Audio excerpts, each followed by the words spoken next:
You have played so many of these incredible characters over the course of your life, and you're known for being part of the cast of so many of these shows and movies. Is there any cast or character in particular that out of all of them you can pick and say this was my favorite? Wow, and it wouldn't be a sitcom, it would be something on Broadway. Really? Which one? Nevermind Peoples, Ain't Supposed to Die Natural Deaths. That's your favorite? My favorite role. Next to Mr. Mason. So? Next to Mr. Mason and Cooley High. Those two. Okay, why so? Because and the reason I ask, because both of those are pretty much in the beginning of your career. Right. Ain't Supposed to Die was one of the most brilliant assaults on the white establishment in such a political, poetic way. And it was directed by a genius by the name of Gilbert Moses, and it had a cast, 10 of the most brilliant actors I ever worked with, and I call myself lucky to have worked with them, because with a cast like that, you didn't have to really do anything but ride on their energy. So once you got on stage with that cast, you just sort of accept what they were giving you, and by the time you got through your role, you didn't have to worry about it, it would come out. And for me, I had a brilliant musician named Harold Wheeler, who was responsible for the music. By the way, Harold, if you saw that, the dance thing, remember the dance music, give me the name. What, Dancing with the Stars? Yeah. What are we talking? He was the director of that for like 20 years. Yes. That's Harold Wheeler, right. Matter of fact, we at his house about 2 months ago just to check him out, because he's under the weather now. And we're going to see him in December, me and Glenn and them, because we love Harold. But Harold is music, Gilbert's directing, and Ben Peoples' poetry, along with that cast. I was just so glad to be in that cast, and the energy that cast gave me. When I got to do my part, I just rolled on what was going on until that point. It wasn't like, you had to stretch or do anything, And with Mr. Mason, same thing. Because, I had Glenn Turnman, had Larry Hilton Jacob, I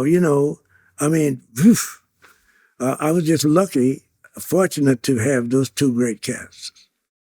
You know something, you speak about great casts and great actors and great directors for that matter.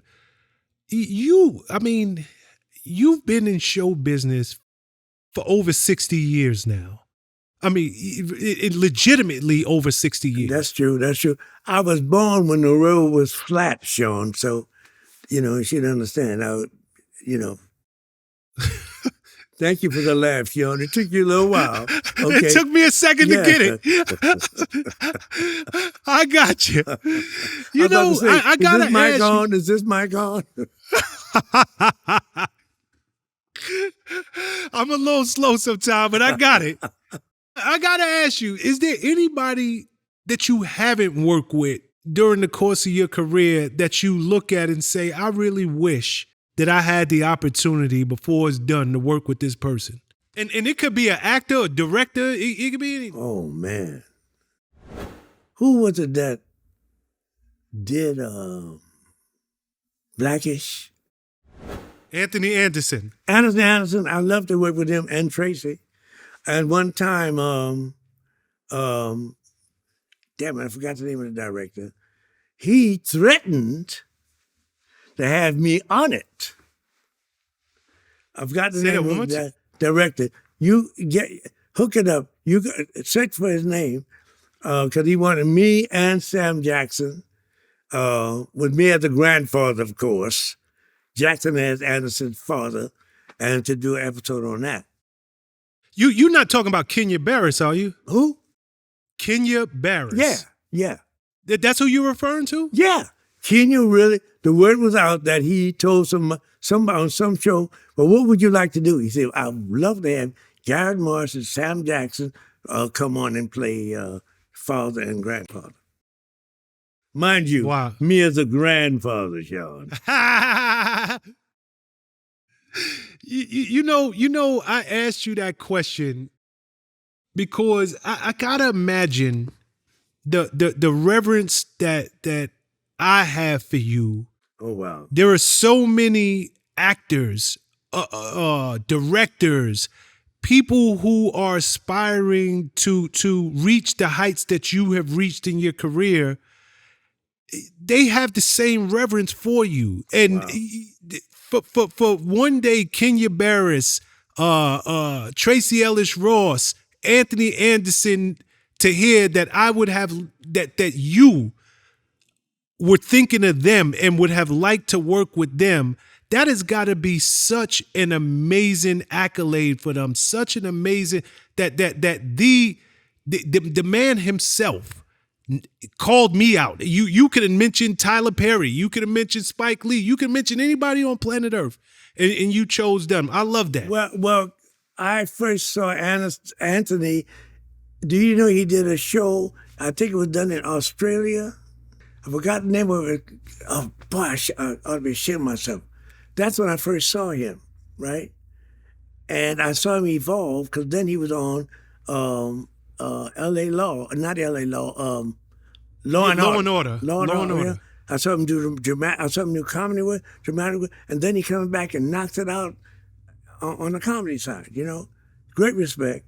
And Tracee, when she started off with that other show, My Girlfriends, remember? Mm-hmm. Yep, Girlfriends. People used to criticize her because they were crediting her career with Diana Ross, her mother. Correct. And she showed them, hey, no, motherfuckers, I can act, you know? So I respect it. I like that a lot. And I was honored that Kenya should even have said that, because that was said, I know it was because people have repeated to me more than once. Amazing. And the reason why I like Blackish, because the title of it, I said, what's this title about?